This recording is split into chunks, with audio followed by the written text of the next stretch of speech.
Boundaries are one of the most amazing things that you can do for yourself. It screams self-love, it screams self-respect, and it also helps to establish healthy relationships, because this way you're not getting them to try to guess what you want and what you need, and vice versa. And that's what we're going to talk about today, like the foundation of setting a boundary, why you need it and why you struggle, and why people can't overstep it without your permission. Check it out.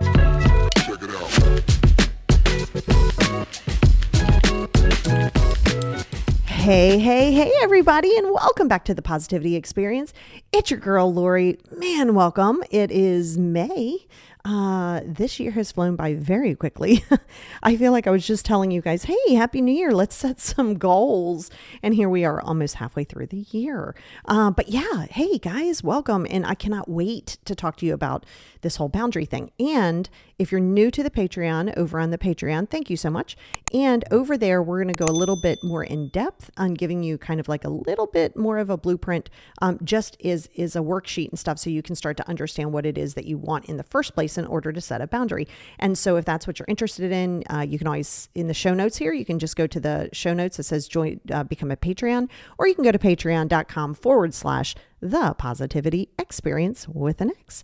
But let's jump into that today, because I'll tell you what, my boundaries are strong, but they were not always, because I didn't know what a boundary, I mean, I guess I knew what a boundary was, but not for myself, right? Because, growing up, you're told, oh, do as I do, not as I say, speak only when spoken to, like all of these things. So you kind of learn a boundary-ish, but you're more like, okay, but if you had something like that, it would be like, what are you talking about? Like, you're not allowed to have that, right? So for so many of us, we have these really skewed boundaries and these really like just this expectation, I think. And because especially if you grew up and your childhood wasn't the most amazing, you're definitely going to second in the past, you're going to second guess and question, man, should I do this? And you're going to worry too much about hurting others. And that is going to be something we're going to talk about.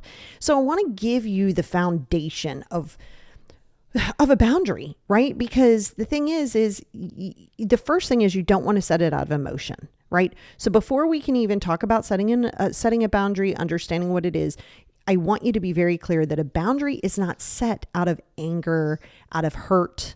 It is set kind of a little bit out of love, but self-love, not love for the other person. But yeah, it's not set out of emotion. So if you're catching yourself going, I'm so mad because at work, they are always asking me to do stuff and I'm always doing it more. And then I'm not going to do that anymore. Well, that becomes a wall. That's not a boundary. All right. So number one, get very clear early on that a boundary is not set out of emotion and it's not set individually. Okay. So let me be clear on that. You're not going to have a separate set of boundaries for mom and then the kids and then the job and then the best friend and then the sister. No, you're not setting boundaries for other people. They're never for a specific person. So I think very quickly, before I even talk to you about how we even start, is I want you to understand what a boundary is, right? And a boundary is what you know that you are going to tolerate, what you know that you want. And that's going to be your first step. So let's talk about number one. Why do you need the boundary in the first place? Right? Not, because I don't want to be hurt. That's not a boundary. We're doing it out of emotion again. So this is going to help you deconstruct some boundaries that you think that you've set out of emotion, and then you get upset because you feel like people are overstepping them, but you set them out of emotion with no consequence, and you didn't set it really with any strong intention. So this is why often you get frustrated within your own boundaries, because you're like, what is happening here? Like, you're like, okay. And you can't be see, a boundary is not going to be wishy-washy. And when you set it out of an emotion, you're like, yeah, this is my boundary. It's kind of like punishing a child when, I'm taking your game away for a month. Okay. Cause you get angry and you get frustrated and you're like, yeah, I'm doing it for a month and you're not doing this, and you're angry. And then you're like, a couple days later, you're like, okay, listen, I know I said a month, but like, that's fine. So you didn't hold consistency, because what you did was you held a punishment out of emotion. You cannot respond. That's responding. You cannot react out of emotion. I'm not asking you not to feel it. That's why you have the 5 journals. That's why you process your stuff. No, you got to have your feelings. You got to feel it to heal it. But you got to be really careful about really executing anything out of aggression, of emotion. Okay. Now, let's be very clear, and I want to start very early in this, that when you set a boundary, you're going to have to be assertive. When you are assertive, people who are not used to you being assertive or they feel triggered by assertiveness will call you hostile. That is not for you to process. Okay. So number one, let's go back to number one, is I want you to get clear on what you want and why you want it. Like why you not just want it, why do you need it? It's more of a need than it is a want. So I want to give you a few examples from me, like things that I have as a boundary. Okay. One of my biggest boundaries is if I'm going to address something as no, it's going to be no. And I might say no, thank you. I might say, no, I'll take a rain check. If in fact I want a rain check. If I don't want a rain check, I'm not going to take a rain check. And I'm not going to commit to something if I'm not going to know that I'm going to do it. So I might say, hey, I'm not sure. My default is never going to really typically be yes, unless I know for 100% sure that all of my intention is going to be to come, and not out of an obligation, not out of I don't want you to feel bad if I don't come. No, because if I want to go, I'm going to go. If I'm going to do something, I'm going to commit to doing it. If I am not, I am okay with you getting upset with a no. I'm okay with you not knowing my why. I'm okay with being the villain in your story.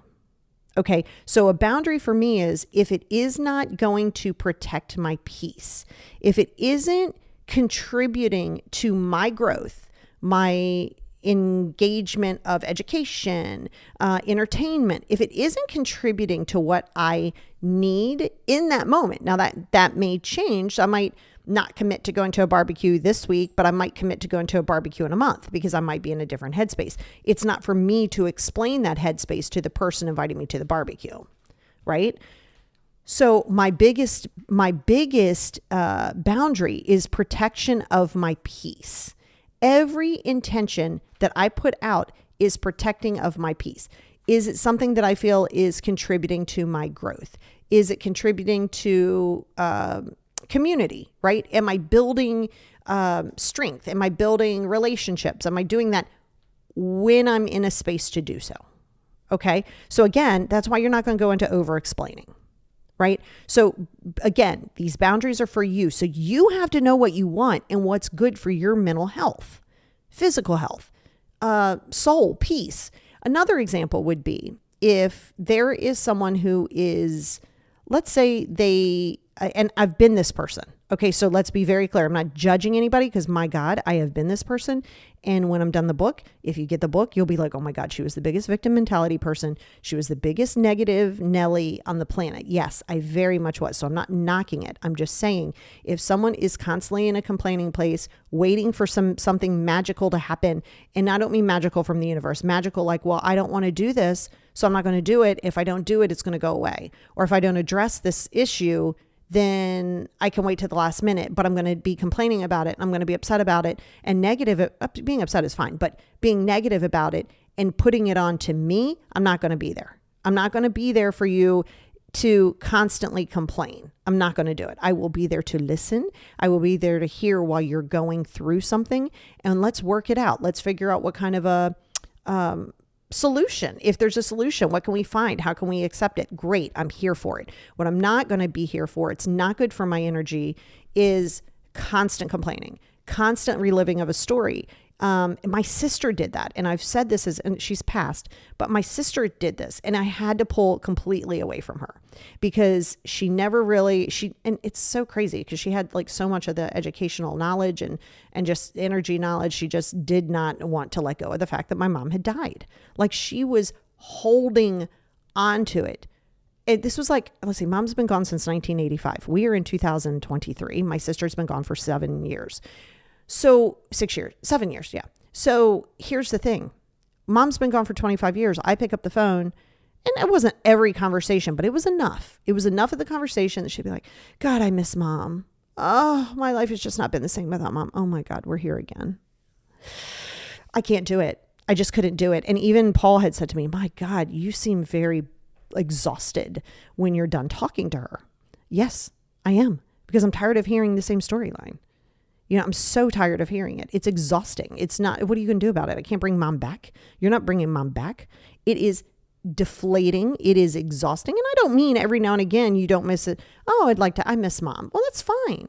But it's when you are living in a victim state 20 some years later of our mother passing away, I'm not going to be there to listen to it, right? Because it drains me. So I want you to start thinking of your boundaries as what drains you.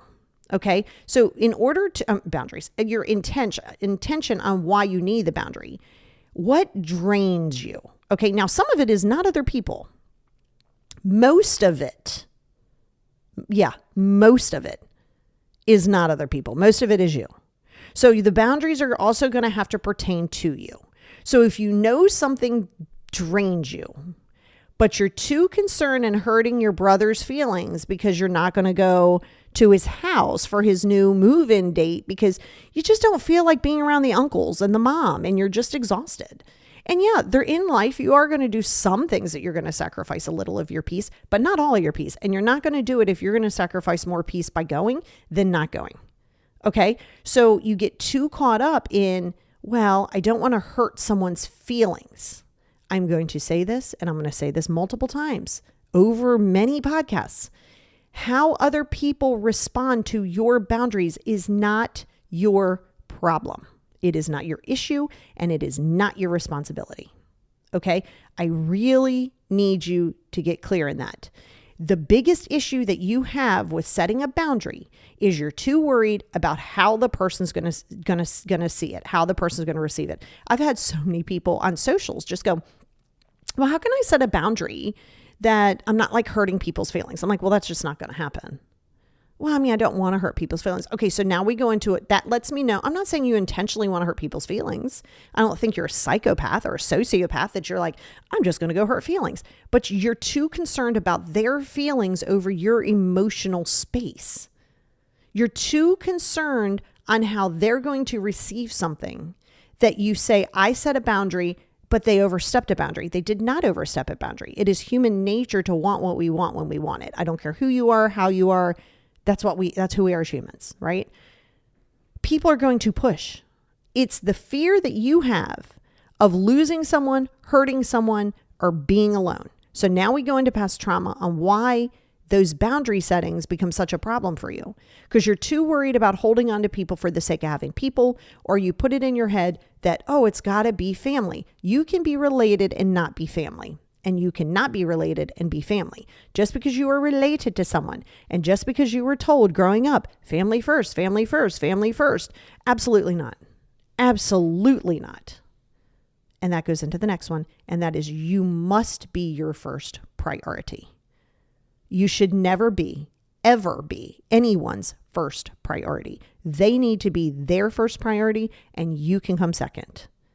All right. But if you are not numero, I can't even say it. Numero, oh my God. If you're not number one to yourself, listen, I just got up. I've been up for like 25 minutes, so I'm still trying to formulate English words. But yes, but if you're not numero uno, I knew I'd get it. I was not going to give up on that. Then that's going to be a problem because you will not set boundaries because you will be too concerned of if it's going to hurt someone's feelings, right? You've got to be able to be direct. Now, where it becomes problematic is you're trying to be so passive aggressive because you don't really want to hurt somebody, but you want to hold your boundaries. But then you feel like, well, I didn't hold my boundary because I'd be upset, or I don't want them to be upset. But then now you're stressed and frustrated. And then you start saying things under your breath. Like, well, of course I showed up. I always show up. Like, what? Why are you being passive aggressive? Why are you talking under your breath? Like, what's that about? No. Right? So because you're putting too many people in front of you, yes, of course you're an empathetic person. I'm not asking you to be not be empathetic. The problem is you were told growing up, or you were told by society, or you were told that if you put yourself as first, it's selfish. No, it's selfless. Because I'm going to tell you right now, the more you put other people in front of you, this is your children, this is your family, this is your job, this is everything. If you put those people in front of you, you're not going to feel whole. You're not going to feel authentic. Now you're going to be fake in a relationship anyway, right? So think of this, you go to your mom's after you told her 3 times, which you shouldn't have done in the first place. 1 time is enough. And then you hold to it, let her be mad, let her ghost out on you for a week or 2 or a month, or let her say that. It's whatever. She's having a temper tantrum. Let her have it in a corner by herself. But you show up, you're sitting there and you think, why am I here? I feel like now you feel undervalued. Now you feel like, oh my God, now you're kind of resentful, but you're still seeking for her love. That's a trauma response. So a good indicator when you're setting a boundary, if you find yourself kind of like going backwards, so to speak, but you have to go backwards in healing. That's how life works. And that's how healing works. But if you're going backwards in it and you're feeling like, let's say a small child around your siblings, like you're like, oh my God, every time I get around them, it's like, I feel like I'm a small child again. Good. Because now you know that there's that part of you that needs to be healed. When you are triggered by anything, it's a beautiful, beautiful thing. I don't get really triggered anymore because I've really worked on it. If there ever is a trigger, I'm always embracive of it, because if I'm embracive of it, then I know that there's something there that it's telling me that I'm still needing to work deeper on. So that's how you got to look at your triggers. That's how you got to look at your fear of abandonment. That's how you got to look at those things. You have to look and go, oh, this is where I need to work. And the key word to that is where I need to work. Not everybody else. They don't have to understand your journey. Okay. So the biggest thing is if you're not a number one priority in yourself, it's going to be really difficult for you to set boundaries. I'm just going to keep it real with you, because then if you're not number one and you're not doing so from a space of protection of peace, it's always, and I don't use those words much, but it's always going to be problematic in a relationship, because then you're not really being authentic in the relationship. You're showing up because, you're like, fine, I feel obligated to show up, which there's certain things in the world I guess you do have to do. Like I'm going to have to pay, I have to pay taxes, right? I guess I don't have to, but I'd prefer not to go to prison. So yeah, there are things that you're going to have to do that you don't want to do. But there's many more things in your life that you don't have to do. And that is with your family, and that is with your friends, and that is with your job. Okay. So yes, the problem comes when you're afraid of losing something. You're afraid of losing the job. You're afraid of losing a relationship. You're afraid of losing something. Okay. So that's how you know that you need to heal that, because that's not going to be setting a boundary. That's going to be setting a wall. And then sometimes it's not even really setting anything. It's an idea. You're like, well, I'm done going to mom's house every Saturday. But there you are next Saturday, right back at her house. So you're not holding your own boundaries. No one's overstepping them. No one has the power to overstep them. You're not holding a boundary because you're not clear with what that boundary is. So I want you to get very clear on what you need. Take away how other people are going to feel about it. I have told you multiple times, when you're on this healing journey, you will lose people. It could be a parent, it could be a spouse, it could be a friend, it could be an adult child. It doesn't matter. You're getting yourself back. It really doesn't matter, because if those people are not in your life, they were never really in your life in the first place. I will repeat that. If you lose people because you are growing and it doesn't align with them, they were never really in your life in the first place. I don't care if they gave birth to you. I don't care if you married that person. It's like you weren't in a space to have, well, of course, not as necessarily from a parent, but as a spouse, you weren't in a space to receive what you really needed, because you didn't know what you need. That's why we settle for relationships. That's why we become codependent, because we don't know what we need. So we start searching and thinking that other people can fill that void. That's the whole pretense and concept of being codependent, right? That's literally what it is. You're hoping that they can make you feel whole and loved and seen, but it's got to be you, right?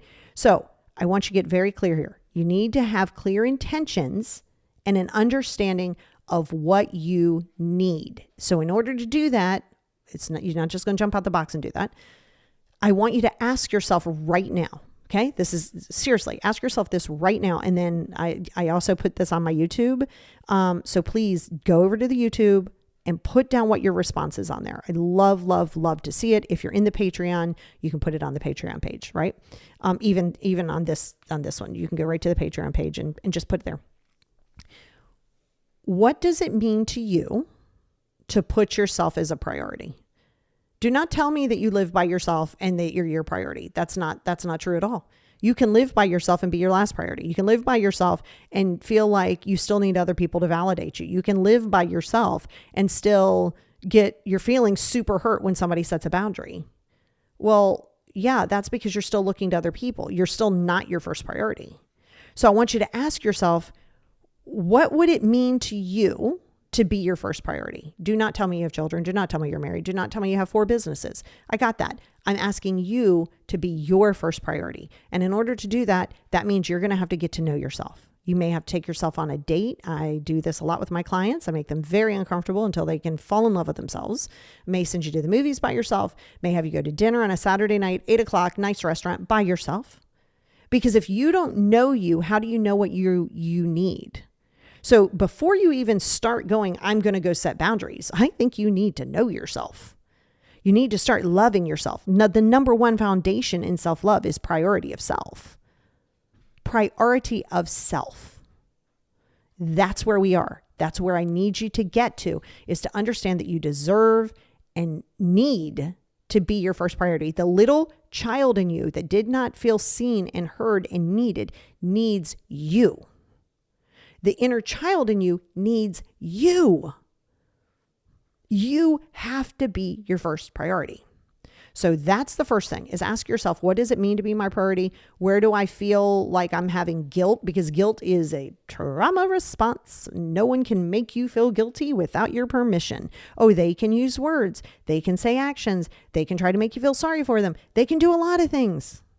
But you are going to attach that guilt to it. Be kind, be empathetic, because everything I'm saying to you right now also pertains to you.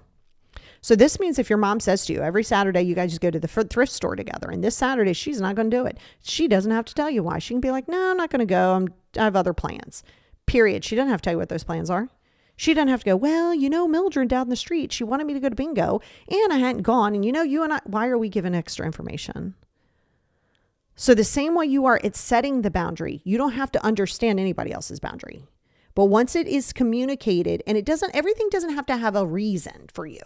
When I say communicated, no, I'm not available is communication.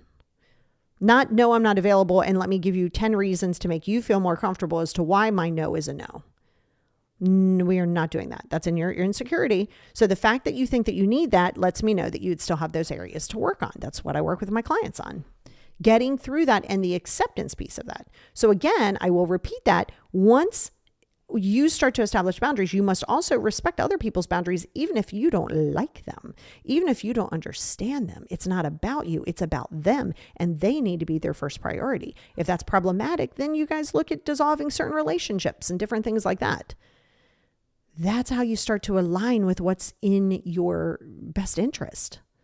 Right? You can feel sad that you lost the sister because the sister just didn't like the fact that you had boundaries and got upset and so left you and said, I'm never talking to you again. I mean, you're allowed to be sad because you're falling in love with an idea of what you thought the situation should have been, what the relationship should have been, right? You get yourself in problems and in trouble when you go, well, but this is my sister. Well, this is how it's supposed to be. Says what? It's going to be how it's going to be.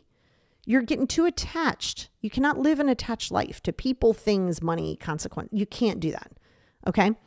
So now you're setting a priority for yourself. You're starting to identify what it is that you need in your life.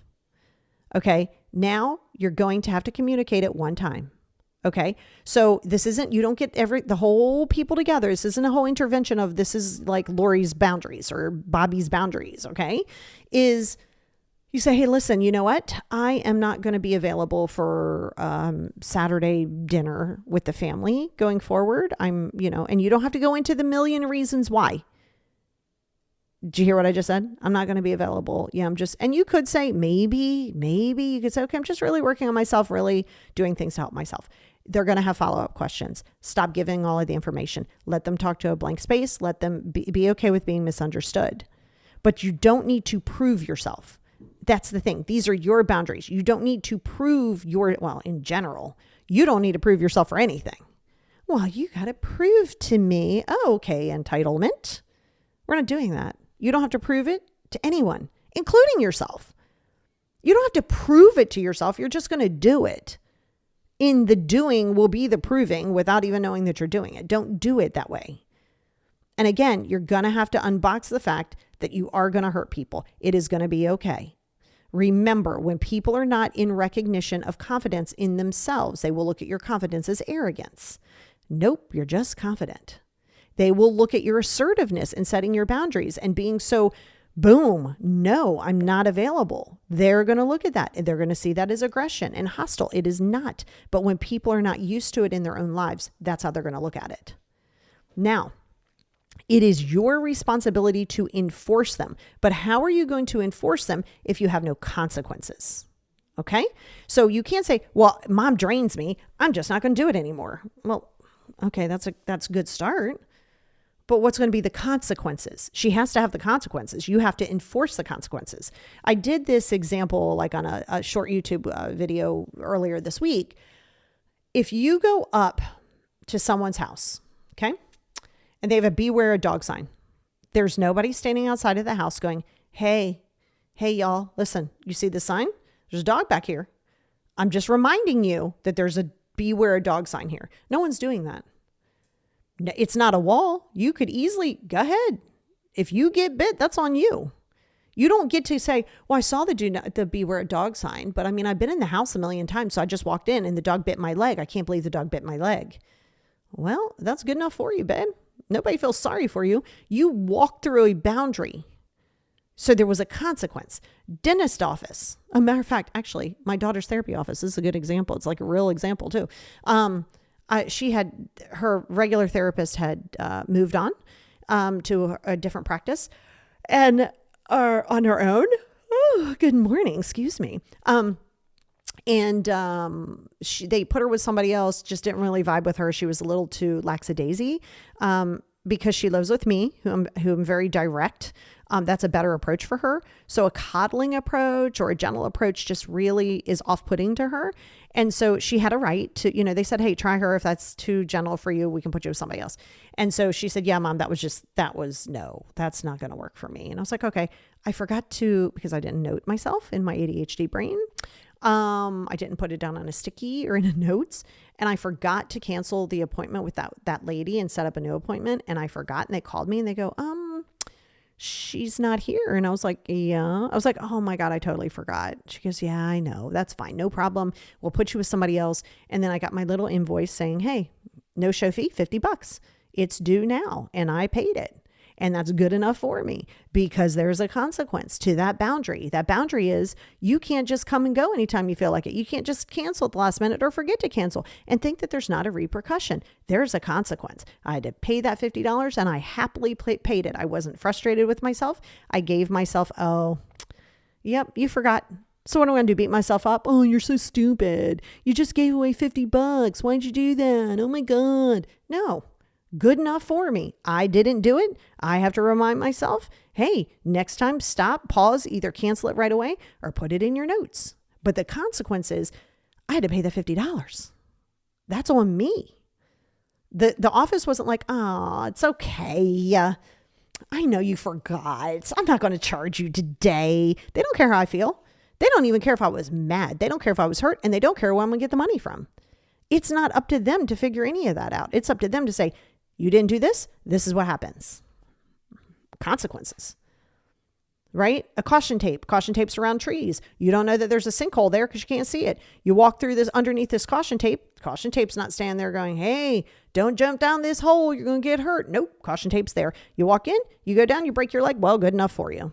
You chose that life. You chose to go over that boundary. So what consequences are you going to establish?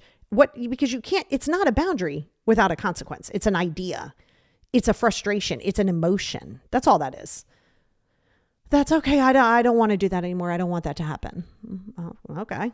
So what if it does? Why do you think people keep overstepping your boundaries in your mind? No one's overstepping it because it's not a boundary. It's a thought. A boundary, you have to enforce a consequence. So you have to say, so I'm going to give you an example of that. Consequence would be, let's see. For you. Okay. Because I have my own level, because my consequences are, they're swift, they're direct, and there's not attached to emotion, right? So if you keep, again, going back to the complaining, you keep complaining. And I go, hey, listen, you know what? That's great. And I don't mean in a session because If you're having a session with me, you're coming to me in a victim mentality. You're trying to unbox things. You're trying to work things through. That's not complaining. That's not what I'm talking about. I'm talking about where you're just constantly, oh, I don't like you. You're not accepting the fact that you don't like what you have to do, but you're going to do it anyway, but you don't really want to do it. You just can't accept the consequences and the situation for as they are. And you're just upset with it. So you're just going to sit on it. You're going to talk about it. You're going to be, okay, I'm going to say, listen, I'm not in a space to hear this. And unless you are looking for a solution or you want to talk out a solution to the situation, I'm not here for it. And if you continue to talk about it, I'm just going to have to disengage. Yes. Is that direct? Yes, it is. Are you going to second guess and be like, I wonder what she was saying or wonder what she was thinking about that? If you get your feelings hurt by it and you think, oh my God, that was so aggressive, that's on you. Right? But I was direct. Listen, I'm not in a space to hear this, and this may be with your own mother, right? You may be like, mom and dad got a divorce. She's always talking to you about how your father did this 15 years ago and da, da, da, da, da. And this is like 8 out of 10 conversations. You're going to have to just straight up say, mom, listen, I'm not going to be here to receive this. The more you talk about the story, I'm not here to hear this anymore. That's right. Tell your mother this. I'm not here to hear this anymore. If it continues, I'm going to have to limit my contact with you. Oh, but I'm your mother. Now we go into victim mentality. No, we're not doing that. I hear you, mom, and I'd love to spend time with you. I'm not here to have this conversation about dad, and I'm not going to be available for it. Period. You have to know what your consequences are, and you have to be direct. Don't be passive aggressive. Mom, you're talking about dad again. I don't like when you talk about dad. Okay, well, that's not a boundary. That's just you with an opinion on your emotion. So you have to know what the directness is, and you have to be willing to enforce them, regardless of who it is. Mommy doesn't get a special pass. Sissy doesn't get a special pass. No, they don't get special passes because you're not establishing them for you. For them, you're establishing it for you. Do not apologize or over-explain your reasons. Hey, I was thinking we could go, or, I say to somebody, hey, I'm going to go for a walk around the neighborhood. And somebody goes, I'd like to walk with you. Okay, well, I'm walking by myself today. And you go, oh, ooh, okay, my bad. Well, yeah, I just said I was walking. Like, that's fine if I go, hey, do you want to go for a walk? Or if you go, hey, do you want company? Different. If you're like, do you want company? I'm like, no, I'm just walking by myself. I'm not going to hem and haw about it, though. I'm not going to be like, well, I mean, I could, but I really wanted to walk by myself. Nothing personal. I'm not going to go into all that. I'd love to go for a walk with you. I'm walking alone. I'll talk to you when I'm done. Let's meet up for lunch. Or I'm walking by myself. Like, I don't even need to follow it up with anything. If you take that as like some rudeness or some slight against you, that's on you. And again, that's a spotlight back to yourself on the areas that you need to work on. So and I'm going to continue this conversation over on Patreon. But on Patreon, we're going to go a little bit deeper as to why you need to be your priority and why this is important and why it's okay to lose certain people in your life. And there's going to be a worksheet there. But this is a good place to leave you guys because there's a lot for you to think of. This is a jam-packed podcast of valuable information if you allow it to be valuable. But if you want to say, I want to set a boundary, but you're still caught up in that hurt phase and guilt phase, then that's where you need to focus on the areas you need to heal because you must be your first priority. You must be okay with them not understanding your other side of the story.